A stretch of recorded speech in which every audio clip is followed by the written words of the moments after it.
Morning, চলে এসো। দেখো, তোমাদের পড়াশোনা নিয়ে আমি হাজির হয়ে গেলাম। তোমরাও বই খাতা খুলে নাও তাড়াতাড়ি করে। যারা বাইরে আছো জলদি চলে এসো।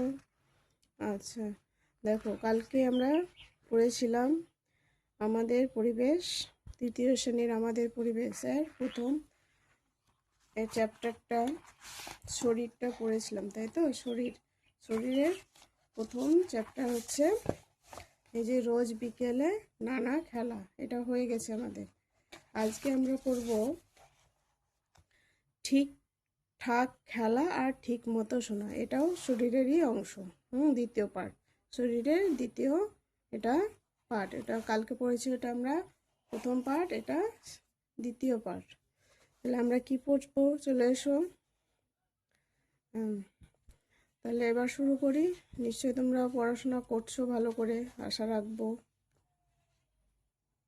তাহলে আমরা পড়ব ঠিকঠাক খেলা আর ঠিক মতো শোনা, তাই তো? আচ্ছা, রিনা বলল, দিদি, গতকাল আমরা কিন্তু কাবাডি খেলেছি। আমিনা বলল, ওর দম খুব, ও যে দলে থাকে তারাই জেতে। সীমা বলল, ও মিন মিন করে কাবাডি কাবাডি কাবাডি কাবাডি বলে, শোনা যায় না, দম নিয়ে নিচ্ছে কিনা বোঝা যায় না। বিশু হেসে বলল, এই নিয়ে খুব ঝগড়া হয়। সীমা বলে, তুই দম নিয়েছিস, রিনা মানে না। ঠিক আছে, তাহলে দেখো ওরা কি খেলা নিয়ে বলছে। রিনা বলছে যে কবাডি খেলা নিয়ে। তখন আমিনা কি বলছে যে রিনার খুব দম আছে কবাডি খেলাতে। সে তখন সীমা কি বলছে, দেখো, বলছে ও মিনমিন করে কবাডি কবাডি বলে, তো ভেতরে বোঝা যায় না। বিশু হেসে বলে, এই নিয়ে ওদের খুব ঝগড়া হয়, রিনা মানে না। এইভাবে ওদের ঝগড়া হয়। তখন কি বলছে দেখো, রিনা বলল, অন্যরা তো বলে না, ও কম শোনে, তাহলে আমি কি করব? হুম দিলীপ বলল, না, দিদিমণি জানতে চাইলেন, কি কারণে কানে শোনার অসুবিধা হয় জানো? দিলীপ বলল, কান বুজে গেলে শুনতে অসুবিধা হয়। তাহলে দেখো, কেউ বলছে ও কম শোনে কানে, ও কেউ বলছে ও মিনমিন করে বলে, আর কেউ বলছে ও কম, রিনা বলছে ও কম শোনে কানে, তাই শুনতে পায় না। তাই আমি কী করবো? তখন দিদিমণি কি বলছে যে, জানো তো কানে কেন কম শোনে? হ্যাঁ, তখন দিলীপ কি উত্তর দিচ্ছে, বলছে কান বুজে গেলে। তাহলে কি হয়েছে? কানে ময়লা জমার কথা বলছো তো? তখন দিদিমণি কি বললেন, তাহলে কানে ময়লা জমার কথা বলছো তো? নিশা বলল, হ্যাঁ দিদি, কানে খোল জমে কান বুজে যায়। ঠিক বলেছ, কান পরিষ্কার করতে হয়, তবে সাবধানে করতে হয়। কানের ভিতর একটা পাতলা পর্দা আছে। তখন দেখো, কোথায় দেখা যায় না তো, একটু ভেতরে আছে, তাতে আঘাত লাগলে খুব মুশকিল। তাহলে দেখো, বলছে যে কানে যখন ময়লা জমে যায়, ময়লা জমে জমে একটা যেটা আমরা গোদা বাংলায় বলি খোল হয়ে গেছে। হ্যাঁ, সে খোলটা হয়ে যায়, কিন্তু ময়লা জমে গিয়ে গিয়ে কানটা পর্দাটা বন্ধ হয়ে যায়। তার জন্য তখন কানে কম শোনে মানুষ। তার জন্য কি করতে হয়, মাঝে মাঝে কানটা পরিষ্কার করতে হয়।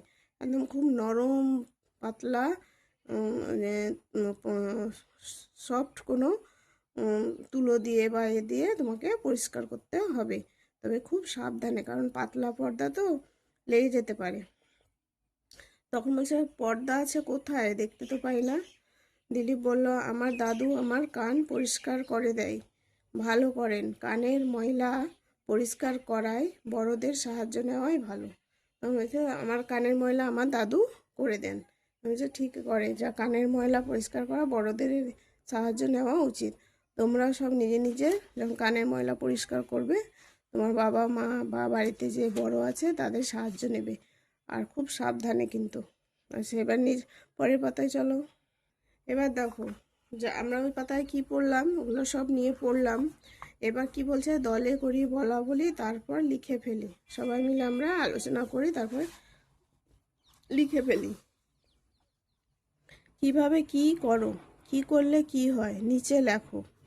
যে শরীরের কোন অংশ দিয়ে আমরা শ্বাস নিই, মানে আমরা এই যে নিঃশ্বাস নিচ্ছি, নিঃশ্বাস ছাড়ছি, শ্বাস নিচ্ছি, প্রশ্বাস নিচ্ছি, এগুলো কোথা দিয়ে করি আমরা? নাক দিয়ে।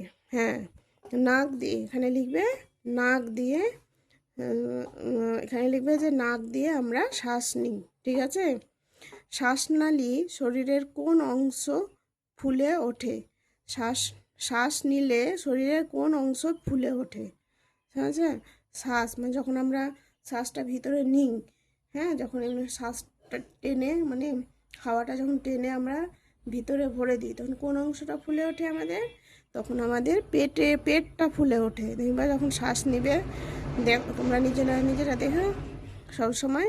আর যখন শ্বাস ছাড়বে তখন কী হবে? পেটটা খালি হয়ে যায়, তাই কি না? মানে যখন নিচ্ছ তখন হাওয়াটা তো ভিতরে ঢুকছে, তার জন্য পেটটা ফুলে যাচ্ছে। আবার যখন ছাড়ছো তখন নাক দিয়ে যখন ছাড়ছো হাওয়াটা, তখন কি হচ্ছে? হাওয়াটা বেরিয়ে যাচ্ছে, তখন পেটটা খালি হয়ে যাচ্ছে।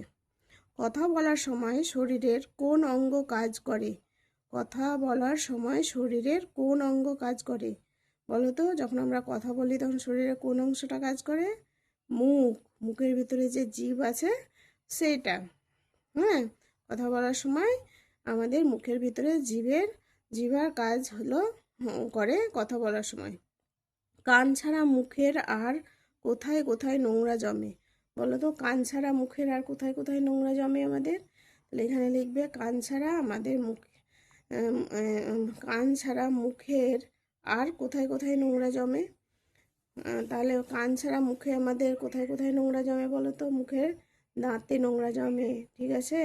দাঁতের নিচে, জিভের উপরে, এসব জায়গাতে আমাদের ময়লা জমে। তাহলে এখানে লিখে দেবে তোমরা এটা সুন্দর করে লিখবে। হ্যাঁ, তারপরে আমি তখন লিখে দেখিয়ে দেবো। তাহলে দেখো আমি এটা করে দিলাম, তোমরা নিজেরা দেখে দেখে এটা করে নিও। হ্যাঁ, যারা লিখেছো ভালো কথা, যারা না লিখতে পেরেছো নিজেরা এটা দেখে দেখে, ভিডিওটা দেখে দেখে লিখে নিও। হ্যাঁ, তাহলে ভিডিওটা আর বেশি বড় করব না। এখানে দেখো নাক দিয়ে শ্বাস নিই, পেট ফুলে ওঠে, মুখের ভিতরে থাকা জিভ, দাঁতে আর জিভে। ঠিক আছে? তাহলে এই হচ্ছে আমাদের আজকের পড়া, এই অবধি। কালকে তখন নতুন টপিক, এই শরীরেরই নতুন আরেকটা যাবো, সেটা হচ্ছে গা হাত পায়ের যত্ন। ঠিক আছে? আজকে তাহলে এই অবধি, পরের ভিডিওতে আবার দেখা হবে। Tata, by.